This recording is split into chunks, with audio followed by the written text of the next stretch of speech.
Hello, and we're here near Bothwell with Chuck and Justin Baresich talking about winning with no-till. They're on sandy soils, have been doing no-till for a number of years. We'll have them talk about that. But I just want to thank you guys for joining us for this series, helping others feel more comfortable with potentially looking at reducing tillage or even venturing fully into no-till. So we're just kind of going to go along and have you guys talk about your system and why you are where you are, and see if we can convince some others that no-till is something to explore. So to start off, guys, I guess I'd like you to talk about the history and the journey to no-till from where you started with and who's currently involved in the farm with you. Well, we started about 2001, I think. 2001, 22 years ago when we purchased a neighbor's farm operation, and he was already started into no-tilling, and that's how we initially got started with no-tilling corn. We had already been no-tilling soybeans, but not corn, and basically just built on it from there. And the farmer that we purchased the equipment from, we were unsure at the time as to what his system was like, but it seemed to work for him. And it provided, I think at the start, an opportunity for us a lot of it was time savings. A lot of it was, both of us worked full time, and to do a lot of tillage and then plant just took a lot of effort. And no tilling offered the advantage of being able to just, when the field was fit, just go and plant it. There's a lot less labor. And I think that was the initial attraction for myself, especially. And how long had he been no-tilling before you guys bought the farm? Over 10 years. Yeah. Okay, Mm-hmm. very good. Yeah. And who's currently involved in the farm operation? So my brother, like Justin, and I are the main ones. Justin does most of the planting work, and in our families, and then our father is pretty much retired now, but he still helps out quite a bit. He's still hard to keep up with, actually. Can you talk about the crop mix and the soil types and slopes that you guys are dealing with across the farm? Mostly coarse sand. There is some loamy or sand, a small amount of what we call clay, and that is mostly along ditch banks, side hills where a ditch is. Most of our ground is pretty flat, just small rolls. Yeah, and I think in technical terms, it's called a Berrien sand, is what they call it, or a Brady sand. And we have a little bit of fox, but not much. And gently undulating might be the technical term, if I remember my Ag 101 days. There you go. And what crops do you grow? Majority corn and conventional soybeans, like Roundup, just conventional soybeans. We probably grow 2/3 of the acres are corn and about 1/3 of the acres are soybeans. And can you talk about why wheat's not in your rotation? We've had this conversation before, Chuck, but Well, wheat on our sand is very unpredictable to grow. So it turns into, if the weather conditions are just right, we can get an average yield. So like the odds of getting a 100 bushel wheat yield on our ground is very, very low. so there's all kinds of sort of factors that play into wanting to be in no-till. Some of them are like cost, equipment, time, labor, soil health. What are the things that have driven you guys to, continue with it and to improve upon it? Well, I would say is that what has shown long term is the longer that we're in it, the better our yields have been, and it is a long term strategy. If you think every 3 years you're going to work your field and the other 2 or 3 years are no till, it's not the same. It takes time for the soil structure to improve enough where you see the benefits of continuous no-till.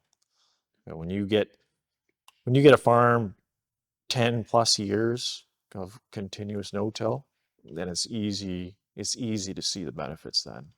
You know, we're obviously never going to take a high sandy knoll and make it yield as well as a good low ground. Like that's not realistic. But we're not seeing as much variation between the high and the low, like what we used to see.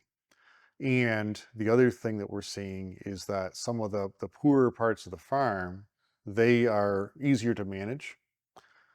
And our low grounds, you know, they're more forgiving. So if we get big rains, if we have certain weather events, the water will dissipate faster.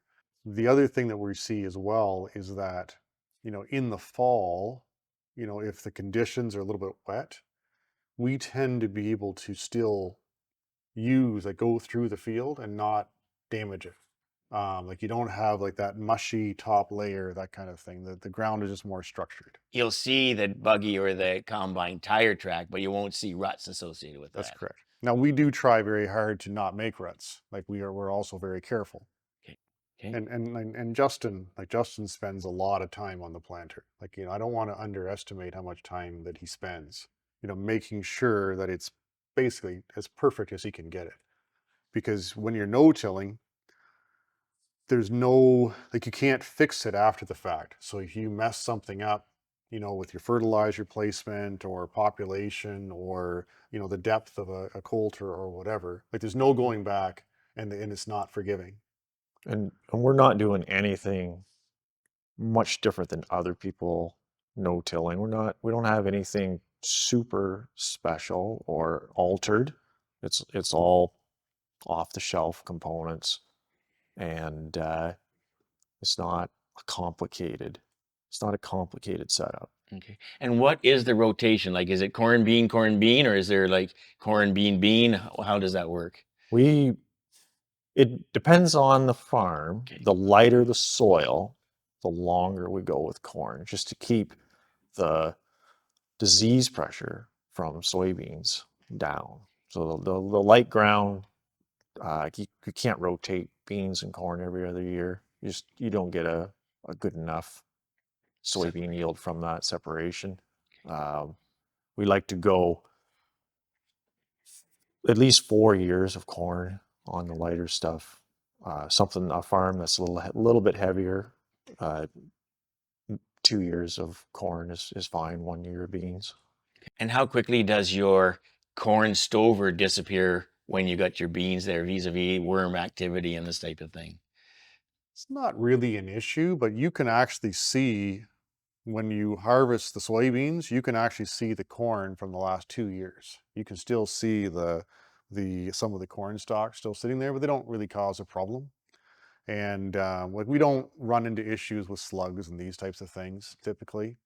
And then when you're growing corn, when you take the corn off, often you'll still see some of the soybean stalks sticking up in the cornfield. Um, so of all the people that are part of this no-till series, many of them still have tillage someplace in the system. So just wondering whether you guys have tillage that has to come into play anywhere or whether you're just totally no-till. The only time we till anything is if we tile a farm. We have to level it off. That's otherwise there's no tillage. Yeah, And do you have that equipment here or do you have to hire that out when that happens? No, we have some old stuff. That's all it sees is the tiles. yeah. Okay. That's basically the only time we do any drain. And you know, because drainage is very important in a no-till system. Like it's super important. Absolutely. So what implements would you consider are your no-till arsenal on the farm?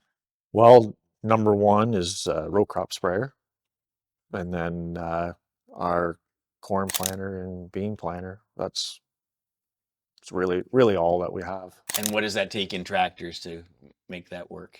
Just One each. one Yeah. each. Yeah. So you're essentially 2 tractors, 2 planters, and a sprayer, a good combine, and your system is ready to go.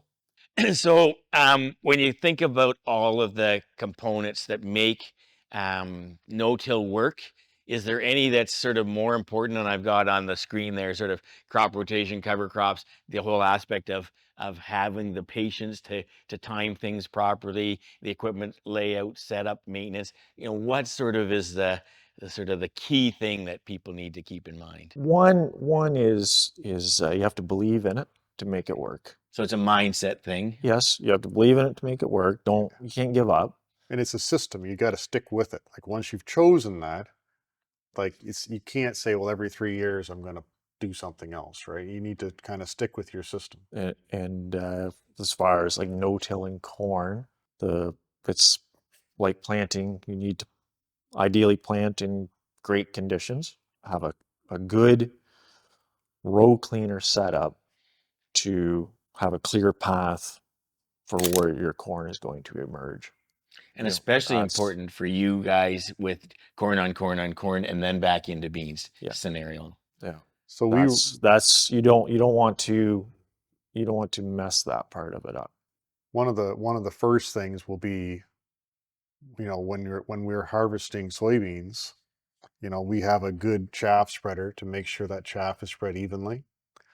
And then when we're harvesting corn, we run like a Romax or a Calmer knife roll on the corn head, because that sets you up for the spring. And what that does with the corn, and we don't use a chopping head like the flail choppers, because we actually want the stalks to stick up. And You don't want a mat on the soil. You don't want a mat on the soil. So- And it's on, we have tried a chopping head. And in light corn stalks, across a higher knoll, it's okay. But where the stalks are thick and heavy, then it's too much of a mat. At planting time, what we find in the system we're using is that we almost have it's not bare soil, but we have like almost like a clear path. And are you going right back on last year's corn row or are you moving over each year? We move over a little bit. But not a full 15? No. No, because we side dress. So one of the downsides to our system is that we can't apply like a broadcast nitrogen at the start, and so we do a 2-pass nitrogen system where we side dress and then we top dress at the end. And by moving over around 10, leaves 20 inches of row to run the side dresser down. And so that's, it makes that process a little bit simpler. Lots of no-tillers have gone to cover crops as part of their system, but that fits in well with wheat. Have you tried to attempt that with your soybeans at all, or thoughts on cover crops and no-till? So I'm interested in trying it, to try to introduce a different type of root system into the system. On our sand, like cereal rye, that kind of thing is a typical choice. So last year, actually, when we were younger, our parents used to spread rye on the knolls, after they had worked it, and that was a very common thing. So I tried it last year, but unfortunately 2022 in the fall was so dry that the rye didn't germinate. And but I'm going to be trying that again this year. And So are you going to float that over top, Yeah, or are you using the- going to use something to Gonna- get through the I'm canopy? going to try it again with the drone again. Oh, okay. And so last year we used the drone, and it spread it just fine. Like I said, it was just too dry. So this year we're going to try it again, and we'll see how it goes. How do you have the patience to wait for the right time? Because that's so critical to no-tilling, Justin. Surprising as it may sound, the longer your field on our soil type, longer that it's in no-till, is actually has widened our planting window, not narrowed it. That's just because there's the natural drainage, and not disturbing it. We have found that we're no sooner or later than any Than other really way. anybody else. The challenge we have around here, especially because we're no-tilling and with light sand, is we're at high risk of frost in the spring. And the no-till does increase that risk. The heavier farms, like even just slightly heavier sand, we don't worry too much about it. But on the really sharp sand, those are the ones you have to watch. Because that temperature will get through the ground into the root system Mhm. early on. Yeah. So I was surprised, Justin, when you said that the sprayer was the primary tool and planters was second, because I've always thought people thought the planter was. I get where you're coming from, because of how many passes and stuff that piece of equipment needs to go through the field. How how do you keep the planter at top shape to be ready to go every year and deal with all the different varied conditions that you will encounter with no-till? Well, I mean, just regular maintenance.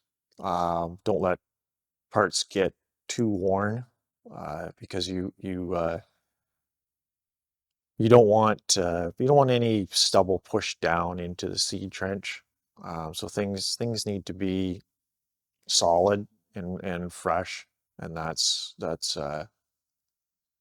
probably the most that clean seed trench planting areas is the most important part, and the rest is just regular maintenance. Can we talk about some of the hurdles that you might have encountered with no-till? And I guess where I'm going is when you talk to people about, have you considered no-till? And, they're thinking, oh, fertilizer, management in terms of this stratification and delayed planting and slow emergence, uneven crops are often thrown back at us type of thing, right? What's your experience with hurdles that have held you back, or have there been hurdles that you found a way to make the system work? There's been lots of hurdles, but I think everybody encounters that, even with conventional tillage. Working down lumps, and uh, one of the biggest ones is what to do with trash, leftover trash. How do you handle that? From stalk rolls to bean stubble, and that's that's usually the first one that you struggle with the most is leftover trash in the field. So what we're doing, like even if we're spreading lime and everything, we just put it on top. We don't incorporate it. There's enough movement of the soil by the planter that eventually, if you think about it, like like our single disc opener and the disc closer, like it disturbs the path of the soil every year. So after 3 years, you're disturbing some ground, to a degree. And we put a broadcast of MAP potash, on top ahead of planting. We always, we do that in the spring, and then about 250 pounds of corn starter of dry going in a band. And so there's enough fertilizer just in the general bank that we're not super concerned about it. And it hasn't proved itself out to be the big problem that maybe some think it is. And the aspect of no-till and lots of residue in place means that broadcast fertilizer isn't going anywhere because water's not moving across your Right. landscapes. That's correct. And theoretically, as the worms and activity bring all that material into the soil, they're doing the mixing as well. Agreed. That's the idea. Okay. Considering your no-till system and thinking about your neighborhood and even, the region and stuff, do you feel you're losing anywhere by being in no-till? We have not seen that our yields are anything inferior to our neighbors. I don't know that they're any better, but I mean we're right there. In terms of weed control, I think the no-till system is maybe it's less forgiving with weeds like Canada fleabane and those types of things. And so you actually have to get out there at the right time and make sure that you do a good setup program, and like we don't have the luxury of doing like a straight roundup broadcast, that kind of thing, because we need some kind of residual out there, And to and keep that that work. might force us into like an extra pass with the sprayer. Somebody's working that first flush of weeds down. We'll have to run the sprayer over it and come back But still, again, same as somebody else would come back later. like there's a cost associated with that, but it happens pretty quickly with your big booms and stuff like that and your self-propels. Yeah, that's true. Yep. But it's still a pass that you have to do. Yeah. So then on the other side, where are you winning then? What, there must be something keeping you in no-till. And so what are those things that give you that confidence that you're in the right path? Obviously, there is a long-term cost savings as far as equipment and time. It actually allows us to be more focused on planting than on getting fields worked, ready to be planted. And like you say, going across the sprayers pretty quickly, and not having any soil erosion, dust problems, mostly on just soil health and reduction in tillage costs, Yeah. that side. And when we find our fields are very, very the fields that have been no-tilled for a long time, they're very, very smooth. Like you don't have the waves in them from the tillage passes, and maybe we had that from poor tillage equipment. Like, I'm not saying that that could very well be the case, but our fields are smooth. You generally can have a reasonable travel speed across them. And like what Justin was talking about, because we're not sitting there thinking we need to take the time to till the field and then work the field, we can wait an extra day to plant and 'Cause still there's get just as much done, because we don't actually have another task to do. many tillage people are out there maybe, anywhere from 12 to 36 hours too early. And with the size of equipment today, you can cover a lot of ground that you can sort of mess up a bit in that time that you guys are waiting, I guess. Eh? Here's an important question for you. Does the labor aspect of it give you more time to, one, enjoy what you're doing as farmers, and two, spend more time with your families? My wife would disagree. I don't know if we look at the labor side as just as costs, Mhm. but we're obviously happy with how we're doing it. And um, say a field that we tiled and had to work, um, can't say as we prefer planting into that compared to no tilling. Okay. Yeah, exactly. Very good. So would there be circumstances that you would ever go back to a more conventional system? I don't think so. I think one of the downsides we have is that if there's any kind of alternative crop, like an edible bean or these kinds of things, you know, it's a little tricky trying to figure out how to make that work in a no-till system. And one of the things that keeps me from looking at crops like that is the fear of undoing what we've done. Because I've seen that happen where a farm has been no-tilled for a long time and it goes back to a more traditional. It doesn't take very long for those farms to go back to for them to look like what I remember as a kid. Um, it doesn't take long to see the water ponding and the dust blowing, like what Justin was talking about in the spring. Um, that's a but that doesn't stop me from looking at alternative ways. Is there possibilities and ways to make this happen?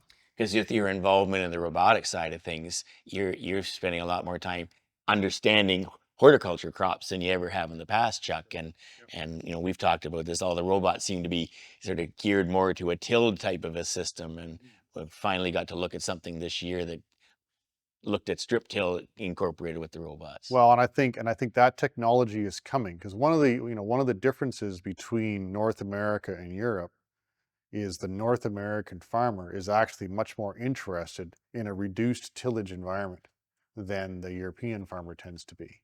And so I think this is something that I have seen, and I don't understand. I don't know the exact reason why that is, but I think that there is some light at the end of that tunnel. Couple more things and we'll wind up. Are there any next steps planned, or do you have the system working the way you feel it needs to be?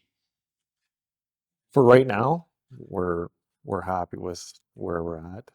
Um, we can't. We're no big changes in the plans that are. I think for myself, like obviously we're watching the resistance to corn rootworm protection. we're watching that, and one of the criticisms of multiple years of corn has been that this development of resistance. The counter that I'm going to make to that is, I've been hearing that since we were kids when our parents used to grow 30 or 40 years of corn. And so I'm not saying that it won't happen, but we are watching to make sure that that's not a case. And one of my, one of the reasons to try to introduce a cover crop or something after soybeans is to try to avoid that degradation that happens from the soybean crop. We're looking at different things, and we'll see where it goes. Very good. And since this series is sort of helping others to think about no-till, is there any advice from you two guys in terms of how somebody might want to explore no-till on their own farms? Well, probably the biggest advice would be to, if you're going to start a field in no-till, is to prepare that field for no-till. If it needs whatever it needs, do that before you start. If it needs tile, if it needs applications of something, get yourself kind of started on both feet. Don't take a poorly drained field and try no-till. Thinking it's going to fix their drainage. Yeah, you can help yourself to get started that way. Okay. Yeah, drainage is very important. Making sure the field is level when you start is very important. Yeah, because you want to be done, right? Right. You want to be done with tillage, so don't start into it and then 2 years say, well, I should have Leveled that out. leveled that out. I should have done this. I should have done that. And we've been through that, right? Yeah. That's And then the other thing I would look at is, don't rush your planting speed and the way that you set up your planter. Like, take the time, make sure that the depth is correct. Make sure your fertilizer is correct, because when you're in a more, no-tilling is a more challenging environment. And so all of that stuff has to be done correctly, because there's no forgiveness now. And, and this is, so just, take that extra time. Very good. So I just want to say, on behalf of those that'll have a chance to view this series, thanks to Justin and Chuck for spending a few minutes talking about their system and encouraging others that there's some real opportunities here that they could pursue. thank Thanks, you. Ian.